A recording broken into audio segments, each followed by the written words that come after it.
संसार में लग जाती है, ये मामा है, ये काका है, ये फूफा है, ये फलाना है। अरे मैं इनसे युद्ध करूंगा? मैं तो कभी युद्ध नहीं करूंगा, इससे तो मरना ही ठीक है, भीख मांग लूंगा। क्योंकि दृष्टि लेस मात्र हटने मात्र से भगवान को भूल जाता है, और जो न जाने कितने जन्मों तक, कितने दिनों तक शरण तेरी आयो मदन गोपाल, शरण तेरी आयो। चरण कमल की सेवा दीजे, चेरों करेरा क्यों घर जायो। मदन गोपाल शरण तेरी आयो, मदन गोपाल शरण तेरी आयो।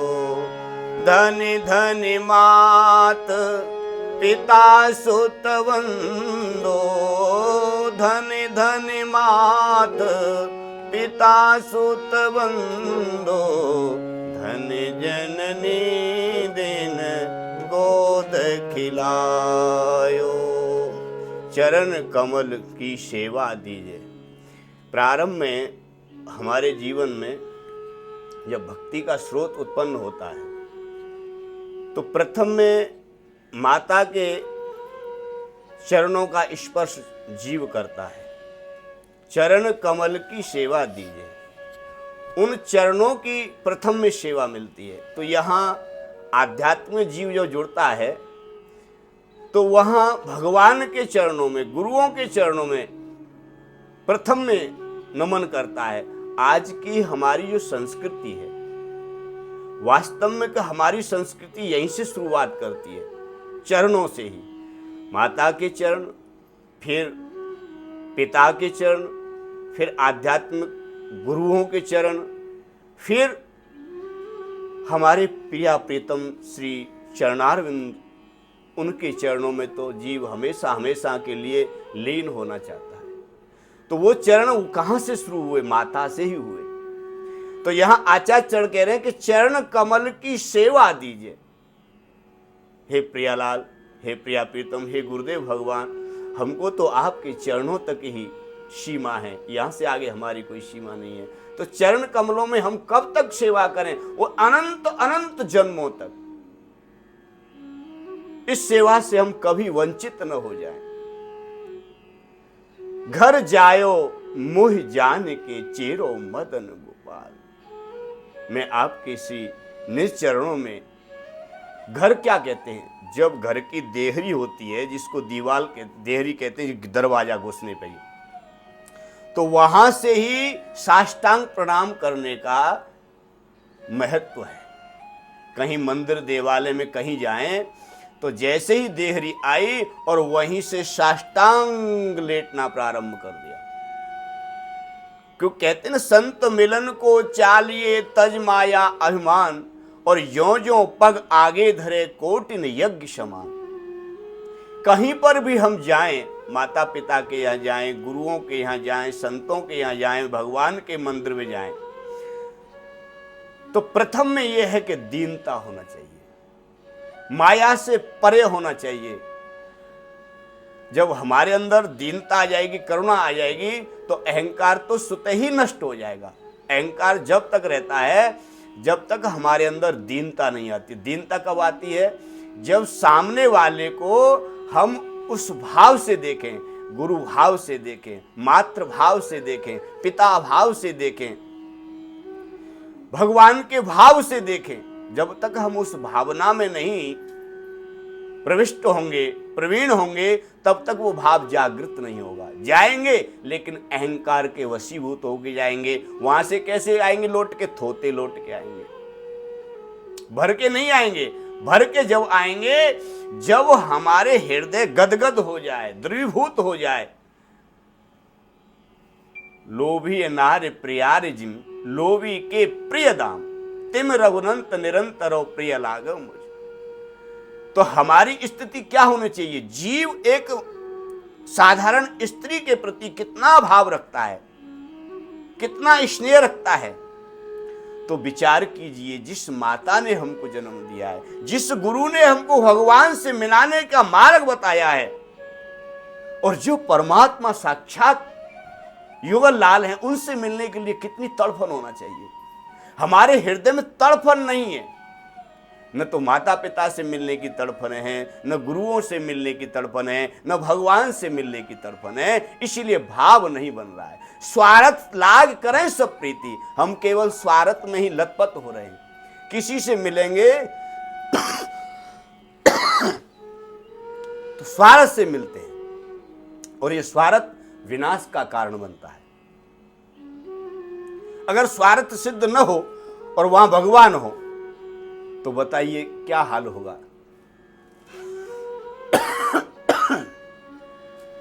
तो इसलिए स्वार्थ को त्याग करके ही भगवत प्राप्ति होती है। माता का अगर वात्सल्य भाव हमको चाहिए, प्यार चाहिए, तो माता से हम ये कहेंगे कि हमको धन दे दो, तुम्हारे पास क्या क्या खजाना वो सब हमको दे दो, तब हम तुम्हारी सेवा करेंगे। ये कोई प्यार थोड़ी है। जब बच्चा नादान होता है, जिसको कुछ भी ज्ञान नहीं होता है, तो माँ कितना प्यार करती है उससे। और वही बच्चा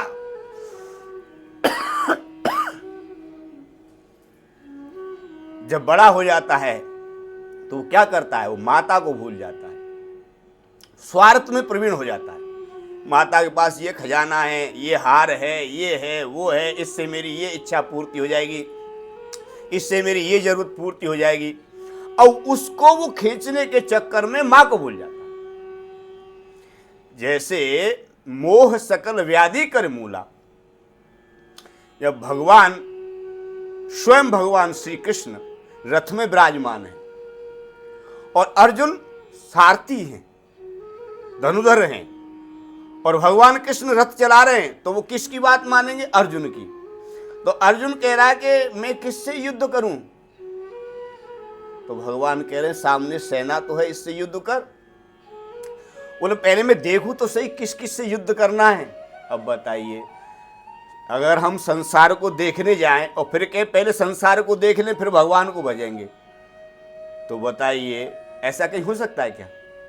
अरे जब भगवान सामने है तो फिर संसार को क्या देखना है? भगवान जो कह रहे हैं, गुरु जो कह रहे हैं, माता पिता जो कह रहे हैं, वो करना है हमको कार्य। अर्जुन नहीं माने। पहले प्रथम में आपने कहा था जो नहीं मानेगा उसका क्या हाल होता है। फिर नहीं माने अर्जुन, बोले नहीं नहीं मुझे एक बार देखना है। बोले अब मानना पड़ेगा भाई, क्योंकि वो तो रथार्थी है। तो बोले ठीक है भाई। बीच दोनों सेनाओं के बीच में जाकर के रथ खड़ा कर दिया और अर्जुन की दृष्टि भगवान की तरफ से हट जाती है और संसार में लग जाती है। ये मामा है, ये काका है, ये फूफा है, ये फलाना है। अरे मैं इनसे युद्ध करूंगा? मैं तो कभी युद्ध नहीं करूंगा, इससे तो मरना ही ठीक है, भीख मांग लूंगा, मुझे कोई राज्य नहीं चाहिए। देखिए, मोह सकल व्याधि करि मूला, याते उपजय भव भय सूला। मोह जागृत हो गया। जहां मोह होता है, मोह सकल व्याधि, किसी व्याधि को बुलाने की जरूरत नहीं पड़ती है, किसी कष्ट को बुलाने की जरूरत नहीं पड़ती है। मोह रूपी ही कष्ट है। सबसे जो भयंकर कष्ट है वो मोह का कष्ट है। अर्जुन को मोह व्याप गया, भगवान को भूल गया, भगवान की एक सुनने को तैयार नहीं महाराज। अब बताइए, जो भगवान की सुनने को तैयार नहीं है, विचार करो, तो अब वो किसकी सुनेगा? और नहीं सुनेगा तो क्या करेगा? भगवान ने कहा अर्जुन तो गया काम से, अब क्या होगा? कैसे महाभारत होगा और कैसे धर्म की ध्वजा लहराई जाएगी? आज तो धर्म की ध्वजा भी नहीं लहरा पाएंगे। भगवान ने बड़ी बड़ी विचार किया। देखो, जीव भगवान को भूला हुआ, उसका क्या हाल होता होगा? बड़ी विचारने की बात है ये। जब भगवान ने विचार किया, फिर धीरे धीरे अर्जुन से खूब समझाया। अर्जुन गांडीव को फेंकने लगा, ऐश्वर्यता कीर्ति को फेंकने लगा, सब कुछ अर्जुन ने फेंक दिया और मोह में लिप्त हो गया। जब भगवान ने समझाया, अर्जुन क्या तू वही अर्जुन है जो निरंतर कृष्ण की आज्ञा में खड़ा रहता था? आज क्या हो गया? बोले प्रभु ये तो मुझे भी नहीं पता चल रहा है क्या हो गया। बोले तुझे मोह व्याप गया, और जहां भगवान है वहां मोह कैसा? तो जब ये दशा हुई तो भगवान ने अर्जुन को समझाया। कितना समझाया? थोड़ा बहुत नहीं समझाया, गीता के 18 अध्याय समझाए। फिर भी अर्जुन की समझ में नहीं आया तो विराट रूप दिखाया कि सब कुछ अर्जुन मैं ही हूं, तू मारने वाला कोई नहीं है। तो जब ये निष्ठा अर्जुन ने सारे जगत को सुनाई, सारे जगत को दिखाई और बताया कि आज्ञा का पालन करना ही सर्वोपरि है, बड़ों की आज्ञा के अनुसार ही जीवन को ढालना चाहिए। माता पिता गुरु, और जहां तो भगवान ज्ञान दे रहे हैं अर्जुन को, अब बताओ भगवान की नहीं मानेंगे तो हम कैसे भगवत प्राप्ति करेंगे? सामने भगवान खड़े। इसलिए हर जीव को सावधान रहना चाहिए, निरंतर सावधान। कहते हैं ना साधो सावधान। साधु किसको कहते हैं? साधु नाम साधना, जो साधना में रत रहता है। साधना किसको कहते हैं? जो सावधान रहता है। जो सावधान नहीं है वो साधना क्या करेगा? अब सावधान किससे रहना है भाई? हमारे 6 शत्रु हैं, इन 6 शत्रुओं से हमको सावधान रहना है। संसार से किसी से सावधान मत रहो, बिल्कुल निर्द्वंद विचरण करो, कोई डर भय नहीं है। बोले किससे सावधान रहे फिर? काम क्रोध लोभ मद मत्सर्य अहंकार, इनसे सावधान रहने की आवश्यकता है। किसी जीव से असावधान रहने की जरूरत नहीं है। अगर इनसे हम लोग सावधान रहेंगे तो हमारा कोई वाल वांका नहीं बिगाड़ सकता है। भगवान पीछे पीछे डोलेंगे। और इनसे हम सावधान नहीं हुए, जिसके चक्कर में फंसे कि भगवान भगे। क्योंकि जहां भगवान है वहां ये 6 का नाम भी नहीं है, और जहां ये 6 हैं वहां भगवान नहीं है। तो भगवान किसको कहते? भाव को ही भगवान कहते हैं। वो कैसे? भाव बिना रीजे नहीं और नटवर नंद किशोर। जो हमारे हृदय में भाव नहीं है, किसी वस्तु का हम मंडी में जाएं और भाव न लें तो सामान कैसे मिलेगा? भाव तो लेना ही पड़ेगा। तो इसीलिए हृदय में पहले भाव लाओ और फिर भगवान को भजो। किसी को भजो, पहले भाव लाओ। जब तक भाव नहीं भगवान भी नहीं है। तो भाव कहां से आएगा? बोलो प्रेम से प्रगट होए में जाना। अरे पहले प्रेम करो। बोले प्रेम कैसे करे? बोले नेम से प्रेम प्रकट होता है। पहले जीवन में नेम लाओ। मुझे प्रातः काल उठना है, नहाना धोना, माता पिता के चरण सेवा करना और भगवान को स्नान कराना, उनकी सेवा करना, फिर अपने कार्य को करना। जो भी कार्य है वो सब भगवान का ही है, लेकिन ये जीव समझता नहीं है। अच्छा कर लिया मैंने, बुरा किया भगवान ने। बताइए, भगवान बुरा करते हैं, फिर अच्छा तुम कहां से कर लोगे? तो हम अच्छे बुरे के चक्कर में अपना आपा खो बैठते हैं। इसलिए जीवन में एक लक्ष्य बना के चलना चाहिए। वो लक्ष्य क्या है? कि हम अपनी दिनचर्या को बना के रखें, और जिसकी दिनचर्या नहीं उसका जीवन में कोई सुख नहीं। प्रातः काल ब्रह्म मुहूर्त में उठना, उठ करके अपना संध्या वंदन करना, नित्य कर्म करना, ये कोई ब्राह्मण क्षत्रिय वैश्य शूद्र के लिए नहीं है, ये सर्व मनुष्य जीवन के लिए है। क्रिया दिनचर्या ये सभी के लिए है। ऐसा नहीं कि साधु ही भजन करेगा, ब्राह्मण ही क्रिया कर्म करेगा, क्षत्रिय नहीं करेगा, वैश्य नहीं करेगा, शूद्र नहीं करेगा, ऐसा नहीं। प्रत्येक जीव को भगवान चाहते हैं और प्रत्येक जीव भगवान को भी चाहता है, लेकिन ये 6 शत्रुओं के कारण में इसी को माया कहते हैं। ये प्रबली माया है, और जीव सावधान कैसे रहे? क्यों? क्योंकि गीता कहती है गुण ही गुण वर्तन्ते। हमको गुण ही गुण में रहना चाहिए। अब उनको लेस मात्र भी हमको विचार नहीं करना चाहिए। लेकिन वर्तमान में जो समय की स्थिति चल रही है वो अवगुणों को ज्यादा देखते हैं, गुण किसी में देखते ही नहीं है।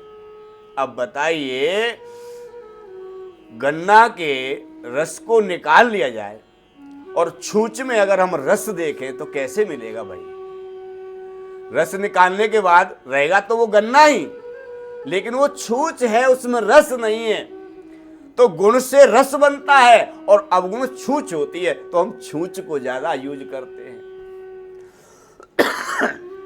इसीलिए शास्त्रों का कहना है गुण ही गुण वर्तनते। अरे हमको रस से मतलब है, हमको रस पीना है, हमको गन्ना से मतलब नहीं है।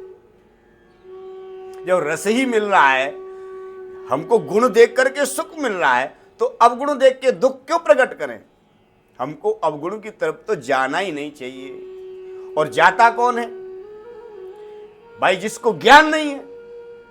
अब भले ही चाहे सब ज्ञानी बने, लेकिन अगर उसके अंदर अवगुण नाम की कोई चीज है देखने की, तो वो ज्ञानी कैसे है? ज्ञानी उसी को कहा जा सकता है जो अवगुणों को न देखे। प्रत्येक जीव के अंदर गुण और अवगुण, क्योंकि सृष्टि की चाल ही यही है गुण और अवगुण से। अगर गुण और अवगुण नहीं होंगे तो सृष्टि चलेगी कैसे? लेकिन भगवान ने जो कहा है गीता में, अर्जुन को जो समझाया है कि अर्जुन तू तो केवल गुण ही गुण वर्त, क्योंकि गुण में भगवान छुपे हुए हैं। गुण किसको कहते हैं? सत्य को। सत्य स्वरूप भगवान ही हैं, तो सत्य का ही हमको संग करना चाहिए, यानी कि हमको भगवान का संग करना चाहिए। बोल भगवान का संग कैसे करेंगे? अब बहुत से तर्क वितर्क करते हैं कि माँ बाप का, भाइयों का, परिवार का, जगत का संग छोड़ दे। बोल नहीं, तो ईश्वर अंश जीव अविनाशी, ये ईश्वर का ही अंश है भाई। प्रत्येक ईश्वर में, यहां तक कह दिया कण कण में भगवान व्याप्त है। तो हम माता पिता, गुरु, पड़ोसी, परिवार, सब जगह सर्वत्र भगवान को देखें। बोले कोई ये खेल है कि भगवान को देखना सब में? बोला हाँ, देख सकते भाई। हमारे शास्त्रों में तो ये कहा है कुत्ता, सूकर, कुकर, चांडाल में, जड़ चेतन में, सब में भगवान देखे। बोले कब दिखेगा? बोले जब हम प्रातःकाल उठते हैं तो भगवान के स्वरूप का चिंतन करें। और जैसे भगवान के स्वरूप का चिंतन करते हुए धरती माता को, माता पिता को जब हम चरणों का स्पर्श करेंगे, तो सहज में क्या होगा? जो हमारी रात्रि की जो ऊर्जा है, जब हम शीतल होकर के शयन करते हैं तो ऊर्जा मस्तक में आती है। और वो मस्तक की ऊर्जा अगर हम मस्तक झुकाएंगे प्रातःकाल, तो वो यहीं की यहीं रह जाएगी, फिर नीचे ऊर्जा नहीं जाएगी। तो जो प्रातःकाल उठ करके माता पिताओं को, संत गुरुओं को चरण स्पर्श करता है, सिर झुकाता है, उसकी ऊर्जा हमेशा उसके मस्तक में बनी रहती है। फिर उसके अंदर कभी कुविचार नहीं आ सकता है। कुविचार किसको आता है? एक तो लेट सेट उठते हैं, उठ करके और हाउ हाउ करते हैं, कोई चाय मांगता है, कोई कुछ मांगता है, और वो टाइम देखते हैं, अब तो 8-9 बज गया। अब बताइए तो इसका क्या कारण है भाई? प्रश्न तो हर चीज का है ना। और इसका क्या कारण है? और इसका कारण एक है, एक होता है चंद्रयान, एक होता है सूर्ययान। तो चंद्रयान होता है शीतल और सूर्ययान होता है तीव्र। तो अगर तीव्रता के समय पर आप अब उठोगे तो मस्तक अपने आप गर्म हो जाएगा, तीव्र हो जाएगा, क्योंकि इसकी शीतलता जो है वो ढरक करके नीचे चली जाएगी। जब शीतलता ही चली जाएगी, अब आप किसी से बात करोगे, अग्नि चेता दिया जाए और फिर उस पर कुछ बर्तन रख दिया जाए और कहे कि ये गर्म ना हो, ऐसा हो सकता है क्या भाई? अग्नि चेत गई तो गर्म तो होना स्वाभाविक है।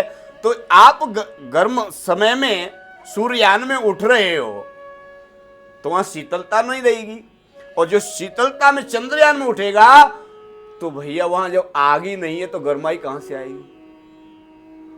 वहां गर्माई को ठहराना नहीं है, रोकना नहीं है, क्योंकि वहां है ही नहीं।